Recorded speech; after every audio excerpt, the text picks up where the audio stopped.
Hi everyone. For this lesson, we're going to look at an introduction to energy. So for this one, we're going to talk a little bit about what energy is, and then we'll talk about kinetic energy, what it is, and how to calculate it. So that's all we're going to look at today. What I'd like you to do is just follow along in the notes, how in whatever way makes sense to you. So like if you want to print it out and write it down like we do in class, that works. If you want to type in the notes, you can do that. Or if you just kind of want to follow along, that would be okay too. So again, whatever works for you works for me. Alright, let's get started. Alright, so starting out, what is energy? Probably think of a bunch of different definitions. You typically think of energy when you think of like using like electrical energy, right? Like saving energy, using power and stuff like that. So our definition for energy in a physics class is going to be, it's kind of like the ability to do work, or the ability to accomplish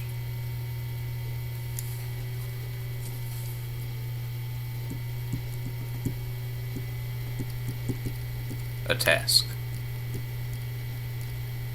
And there are more technical definitions than that, so ability to accomplish a task. There we go. So there are sort of more technical definitions for this. But this will work for us. Oh god. Ability to accomplish a task is what that says. And so you can kind of think of it like yourself. Like if you have energy, you have an ability to like accomplish stuff and do stuff. In physics, energy is kind of the same thing. If an object has energy, it has the ability to do something. If an object has no energy, it has sort of no ability to do that. And energy can come in lots of different forms. So you'll see this as like, I don't know, some that you've maybe seen in the past, maybe from like chemistry or something like that.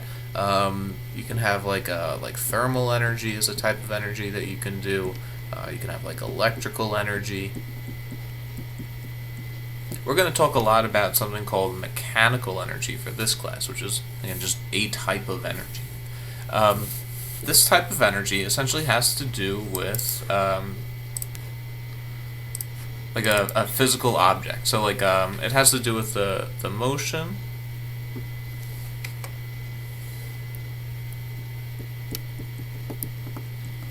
or position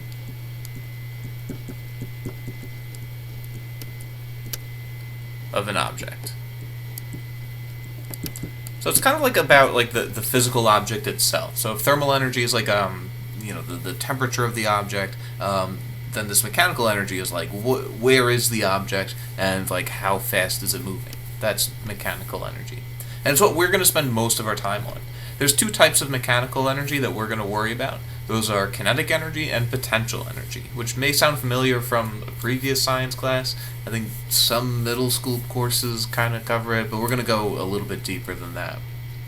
So for today, we'll just get kinetic energy out of the way, and that'll be good enough. Kinetic energy. Kinetic energy is the energy of motion. So the word kinetic just indicates that that has to do with something moving, and then energy is what we're talking about here. So kinetic energy. If an object is moving, it has kinetic energy. If an object is not moving, it has no kinetic energy. It has none of this energy of motion. Kinetic energy depends on a couple of different things. If it's the energy of motion, it makes sense that how fast you're moving has something to do with it. So let's go with this. Faster objects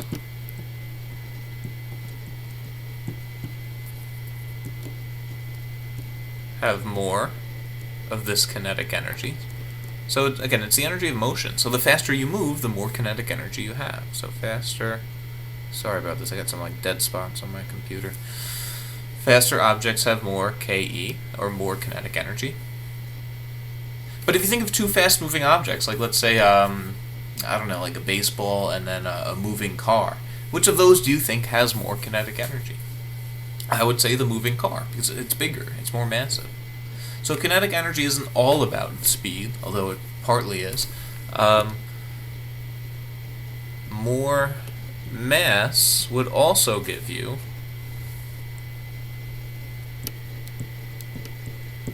more kinetic energy.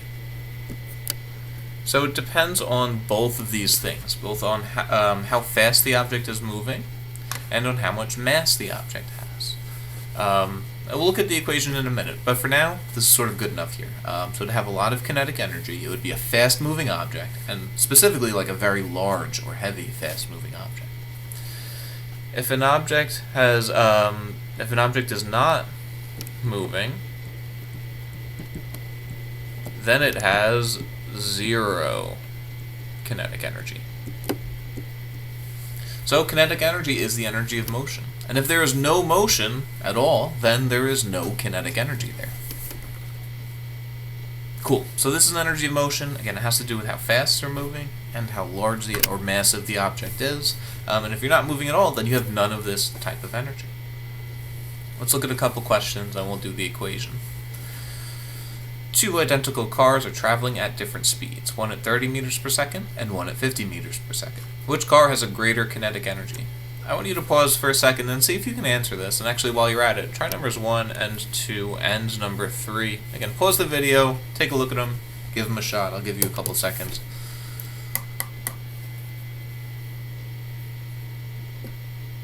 Okay, so we've got two identical cars for number 1 moving at different speeds, one at 30, one at 50. Which has a greater kinetic energy? Remember, this is an energy of motion, so as long as the two cars are identical, the faster moving one has more of this type of energy. So I would say that this one right here has more kinetic energy, the one moving faster. Alright, now let's take two cars moving at the same speed though. So for number 2, two vehicles are traveling at the same speed, 30 meters per second. One is a 1,100 kilogram car, the other is a 2,800 kilogram garbage truck. Which has a greater kinetic energy? So before we looked at the different speeds, for now I think these two speeds are the same. It looks like they're both 30 meters per second. So to figure out the one that's got more kinetic energy, I mean, which do you think would have more energy as it's moving? I'm going to say just the heavier one. Because to get this object up to the same speed, it just takes more energy because it's heavier. You have to put more into it to make it go that fast. And that's what this kinetic energy is. It's the energy that we associate with that motion. Alright. 3. An 1,100 kilogram car is parked in a parking lot when a 0.5 kilogram bird flies past it. Which has more kinetic energy, the car or the bird? How do you know? For this one, okay, so we've got the car, which is a lot more massive. It's got 1,100 kilograms compared to 0.5 kilograms. But the car is stationary. It's parked. It's not moving. And so it has 0 kinetic energy. Now the bird is moving, which means it has more than 0, right? It has like some not 0 value of kinetic energy. So, which has more kinetic energy? I would say that the bird does. And the reason for that, for how do I know? I'm going to say that the car's kinetic energy is equal to 0. And the bird has more because it can't be like less than 0. The bird is in fact moving. So again, the car has 0 kinetic energy because it's not moving, but the bird has some non-zero value, some positive value. Cool. And we can calculate this kinetic energy. There is an equation for it. For this note packet, if you need to refer back to your equations, if you go all the way to the last page, just like all the other note packets we've done, we've got all of our equations here in the back. So we're going to look at this kinetic energy one. But again, if you need these over the course of the packet, they're all back here, including that acceleration due to gravity. But just to make sure we have it in our notes, the equation for kinetic energy is this. Ke is equal to 1/2 times m times v squared. Let's make sure we know what these all stand for. Let's start with the things we've seen before. Let's change colors. Why? M stands for the mass. And mass, we measure this class, we measure that in kilograms. So anything that you see in kilograms is going to be the mass for us. V is going to be the speed. I'll write speed / velocity, because again, they kind of mean the same thing. Which we always measure in meters per second. And that means in this equation, Ke will stand for, you guessed it, kinetic energy. And you, as for the unit for this, you may remember this from chemistry or maybe just a previous science class. We measure all of the energies in a unit called joules. That's Joules, joules, which I'll abbreviate with a capital J. So all of our energies, both kinetic and potential, will be measured in joules for this unit. Alright, it's worth pointing out that, see the square right here? The only thing that is squared in this equation is that velocity. So you are not squaring the whole thing, just v, and then you can plug in and go. So as long as we can use this equation, we'll be alright here. As an example, number 4. Calculate the kinetic energy of a 70 kilogram skydiver moving at a speed of 25 meters per second. Alright, we're finding kinetic energy, and we learned an equation for that, right? We just learned it. 1/2, whoops, come on. 1/2 mv squared. Again, if you ever need it, it is both in your notes right here, and it is in the back on the last page of the note packet. Let's plug in all of our numbers here. 1/2 is, well, that's just 1/2, or 0.5 if you're using your calculator, and that's easier.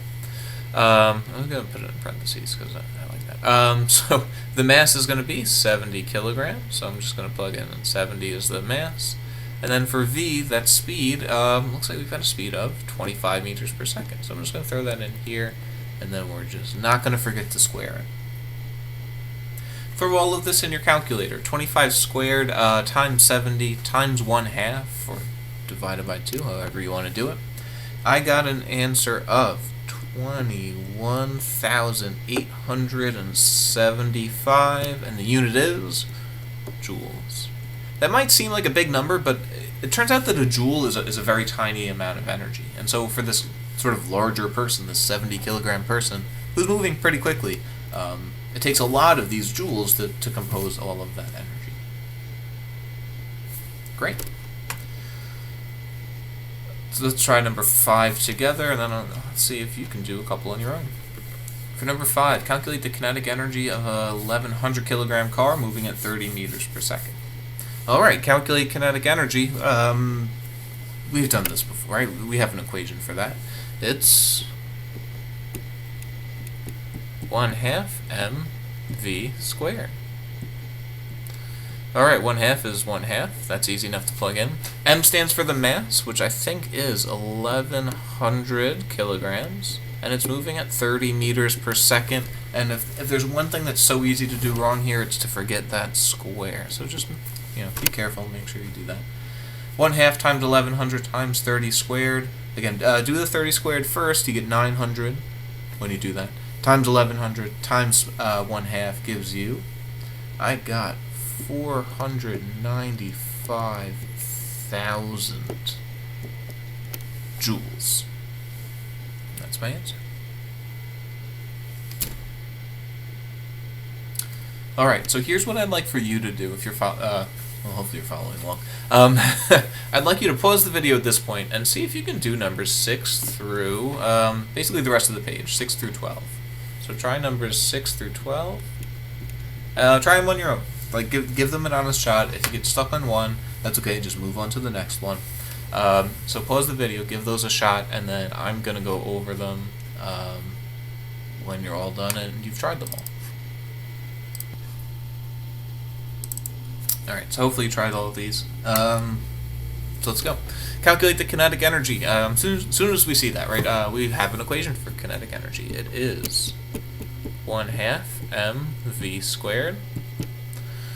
1/2, I think the mass is 2 kilograms. Anything that's in kilograms is going to be our mass here. So that's our 2, and then v, or that speed or velocity, is 3. Don't forget to square it, as always. Alright, 1/2 times 2 times 3 squared is, I got 9, and let's not forget our unit there, joules, the unit. Number 7. Calculate the kinetic energy of a 7 kilogram bowling ball moving at 2 meters per second. So if this feels repetitive, it's just because there's not that many things I can do here, right? Here's a mass, here's a velocity. Calculate. It'll get more involved as we go, but for now, 1/2 mv squared. equals 1/2. I think the mass is 7. I know that that's the mass because it's measured in kilograms. That's the unit for mass. Moving at 2 meters per second. Sounds like a speed or a velocity. That says 2. It looks really bad. 1/2 times 7 times 2 squared.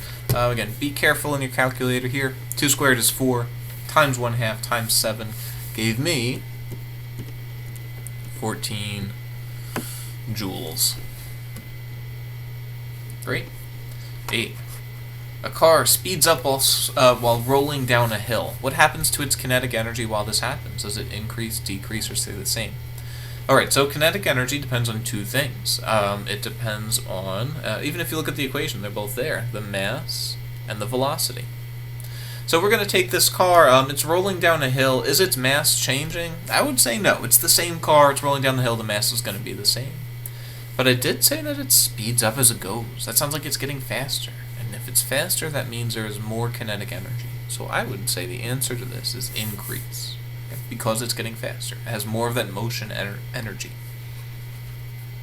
Number 9. A go-kart and its rider have a combined mass of 300 kilograms. If the go-kart is moving at 15 meters per... I'm sorry, that should say seconds. I apologize. How much energy does it have? Okay, I wasn't specific here, but with the type of energy, but it's going to be kinetic because we're moving, right? Kinetic energy is the energy of motion. Moving objects have this. And if you realize that, then there's an equation for that. 1/2 times m times v squared equals 1/2 times 300. And again, I know that that's the mass because we've got this 300 kilograms. Kilograms is mass. Times 15, and again, don't forget to square that 15. Throw that all in a calculator. I got 33,750 joules of energy. That's a J at the end there. I apologize. There we go. 10. An object has 0 joules of kinetic energy. What does that tell you about the object? Well, in order to have 0 joules of energy, the object must be at, that's an at symbol, rest. Two ways you can think about it. Kinetic energy is the energy of motion. So if an object has no kinetic energy, it has no motion. It is not moving. So it's stationary. Or, if you prefer the mathy way of thinking about it, alright, well, it's m times v squared. To get an answer of 0, one of those two things has to be 0. Will the mass be 0? Probably not, because if an object has no mass, it just doesn't exist, right? It's not made out of any matter. But a velocity absolutely can be 0, because it is possible for an object to just not move. So, for 10, the answer is at rest, not moving. However you phrased it, that's good with me. 11. A rock is dropped from the top of a tall building. As it falls, what happens to its kinetic energy? Does it increase, decrease, or stay the same? So let's do this. We covered this earlier in the year. When an object falls, what happens to its speed?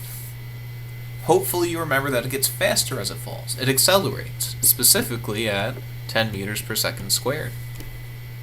So as an object falls, it gets faster.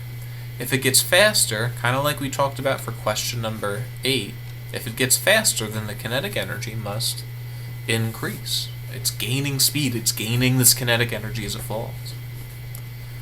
Alright, a car brakes to a stop for number 12. Brakes to a stop. What happens to its kinetic energy? Well, if it's stopping, when it stops, it has no kinetic energy, right? So if it's losing kinetic energy, I think that it would be safe to say the kinetic energy is decreasing or going down. Alright, so that's our kinetic energy lesson. As long as you know what it is, that is this energy of motion, and you can use the equation, that's this guy right here, to calculate it, then you're in good shape.